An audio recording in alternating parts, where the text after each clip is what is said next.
On January 1st, 1983, what we would eventually come to know as the World Wide Web would be conceived. And coincidentally, this was also the same day that depression was invented. Just like every birth, it started out very loud and ugly. But over time, it became a unique social arena for all sorts of content. You could post literally anything you want on the internet, and sadly, no one can stop you. But one of my favorite things I've discovered online in recent years has been the art and creativity of fan edits. And when I'm talking about fan edits, I'm not talking about these ones.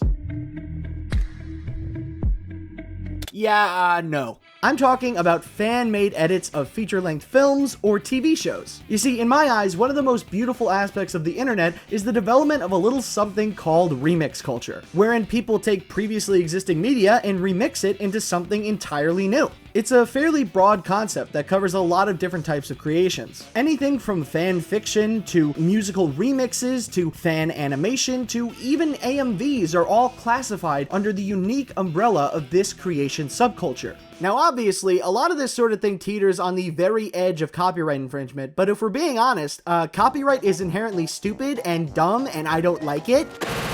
All it really does is hinder any sort of broader creativity and protect the IP of huge media companies. It's pretty rare when the concept of copyright actually protects an individual. I know this may be shocking, but I am just a random guy. My unofficial SpongeBob x Green Day AMV won't lead to any lost profit on official SpongeBob merch sales, Viacom. Sorry about that, guys. Went on a bit of a tangent. But yeah. Once you step over the hindrance of copyright, the world pretty much opens up to you as a creative. And I've come to the personal opinion that some of the best creators are fans of the media that they're creating for. You can't deny that true passion doesn't get results. If you want a good example of what I mean by this, just look at the Sonic the Hedgehog fan community. Okay, well, maybe not this stuff, the other parts. So many different and unique minds love this blue hedgehog, and it shows in what they create based on the property. The Sonic fan base is filled with so many passionate artists, animators, voice actors,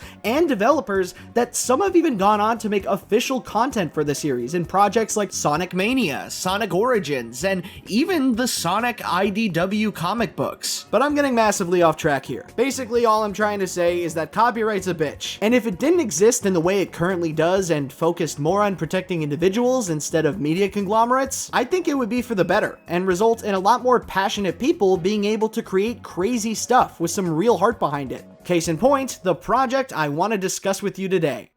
As I said before, I have a deep enjoyment for the commitment people have in re-editing entire feature-length films. And I want to spotlight one of those sorts of projects I've been weirdly obsessed with over the past year. A fan edit concept so stupid, so insane, that you'd never see any official product come close to what it's trying to achieve in its complete absurdity. Today, I want to talk about Harry Potter with guns. Oculus Reparo. Bet that wasn't on your bingo card for the year. Wait, it was? What the fuck is wrong with you? You know what the Harry Potter series always needed? Less transphobia and more artillery. Hagrid, we have to go back and help the others. Thankfully, one fan has heard that call to action and has attempted to make it a reality. Let me introduce you to the aptly named Harry Potter and the Deathly Weapons, otherwise known as Harry Potter, but everyone has fucking guns. This project is a complete re-edit of the first Harry Potter film that replaces every instance of magic wands with guns. And before you ask, yeah, it does in fact improve most scenes. I won't let you. You'll get Gryffindor into trouble again. Neville, I'm really sorry about this. I was first made aware of this movie's existence a couple of years back when I was first attending college. The core concept behind it was just so unhinged that it captivated me. It was truly love at first sight. Obviously, I have a very deep appreciation for it, not just because of the sheer dedication to the concept, but because it even inspired me to start making some of my own fan edits as well. You know, just for fun. A lot of these never really went anywhere and weren't anything too crazy, but it became a fun pastime for me to practice and learn about the craft. Even if my edits were all just really stupid. Like, check this out. I removed one of the R's from the name Harry in the title sequence. Now it's just Harry. I don't live a very exciting life. I think other people that discovered the project must have felt similarly to me because this blew up when it first dropped. Several reposted clips of the edit went crazy viral on Twitter, and it even got articles covering it on sites like Newsweek and Vice. Production of the deathly weapons took around 5 years to fully complete from scratch, with it including a total of 175 unique special effects shots. Some of the effects are far better than others, but in my opinion, it gives the project its own unique DIY flavor. There's a couple of hiccups throughout,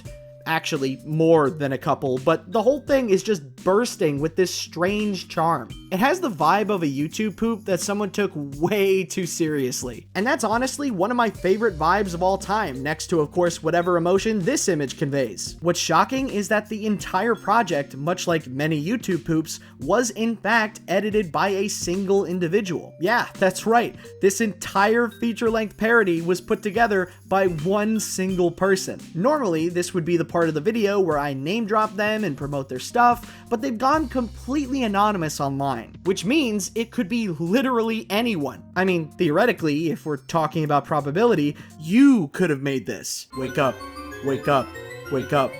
Wake up. Despite being a faceless entity, there is one name that the creator seems to go by. If you watch to the end of the film, the credit sequence actually reveals that they go by the name Russ. Whether this is a nickname or a pen name to hide their true identity is unclear, but I'll just refer to them as Russ going forward for simplicity's sake. Plus, I just think it's a cool name. It definitely sucks that we can't truly credit the individual responsible for this cinematic masterpiece, but it makes sense why they would choose to do this, especially due to the nature of the production itself. Fan edits, especially ones like this, really do walk a sketchy line of legality. The last thing you want to do is piss off license holders of a given property while also giving them your full name and how to find you. With the current state of copyright that I've already discussed, I'm not shocked that they took this approach. Companies don't really like it when you re-release their films in any sort of way, even if it's funny. While it is inherently transformative, this edit does cover the entire original film's plot in full. So despite the effort of using CGI to alter the footage quite a bit, the same core film is still there. As stupid as it may sound, it can be argued that this could be used in placement of the original product, even if the creator isn't making money off of it. Now, originally, the creator did have a full download link to the film on the production's website after it was completed in 2020, but this didn't last long for reasons I've already brought up. Don't mess with Warner Brothers, man. They will cut you. While the website does still exist today, it doesn't feature a way to watch the film in full. Though Russ has gone on record saying that if you truly do wish to watch it, that you should seek it out and that it lives on. But yeah, that's as far as I'm willing to talk about this because legally, I don't know anything. Now, given that the film advertises itself as Harry Potter but with guns, you would assume that all the film does is swap out the series' classic magic wands with a bunch of, well, guns. But that isn't necessarily the case. In fact, Russ added a lot of smaller touches to the film that I think really served to enhance the overall experience. Now, I won't spoil all of them, but here are some notable examples that I enjoy. The addition of random over-the-top sound effects. Hogwarts now being rebranded as the NRA.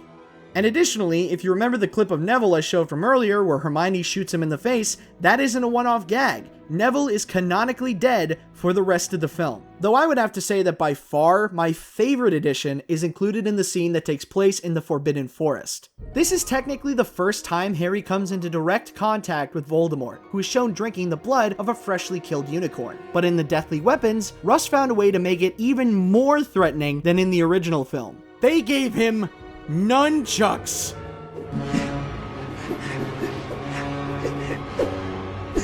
Those things are illegal in like 2 states, meaning that by definition, they're definitely more dangerous than guns. Given how nonsensical the entire thing feels, you would think that the creator only made this as a cheap joke at the expense of gun control laws in places like the United States. And you'd be right. Russ has gone on record saying it was started as just that. A re-edit of the original film made as a tasteless joke at the expense of gun violence in places like the United States. However, during its 5-year production, their thoughts and intentions had developed on the subject over time. Nowadays, they have a much harsher anti-gun stance. And while they still note that the film is a comedic re-edit on their website, they also hope that it brings more attention to real-world issues revolving around gun control. The page about the movie even includes various statistics and resources about the subject if you want to check it out. And as laughable as it is, I think there's some merit in highlighting issues like this. Bear with me here, I'm about to read way too much into things. I have a firm belief that comedy can be an accessible way for people to really reevaluate the way they look at the world around them.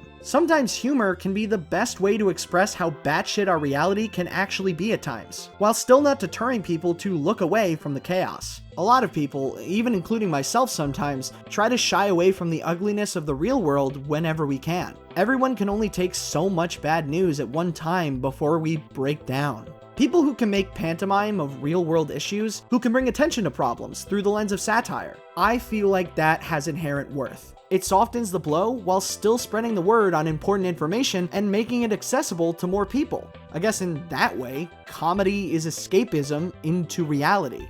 Actually, you know what? Never mind. I had something going there, and then I ended it with that line, I just lost it. I fucking lost everything. Sorry about that, guys. Sorry. Disregard my opinion permanently. I mean, at the end of the day, it's just wizards with guns. But I feel like even that has inherent value with what it tries to do. Also, it's fucking hilarious at the same time.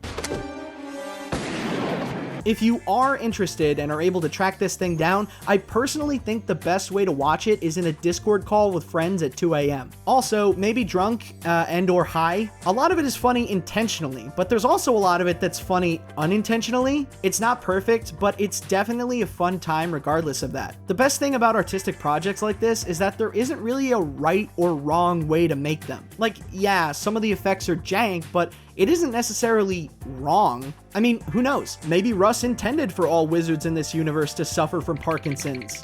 I very much doubt that this is the last time we'll see a project like this pop up online, and that just gets me so excited over the possibilities. There's something really cool about being able to experience older media in a fun new way, outside of what license holders decide is marketable. As professional editing software becomes more and more accessible, so does the practice of fans remixing their favorite media into entirely new forms. And hey, who knows? Maybe my cool edit of Harry Potter where Ron speaks only in Spanish will be the next viral hit!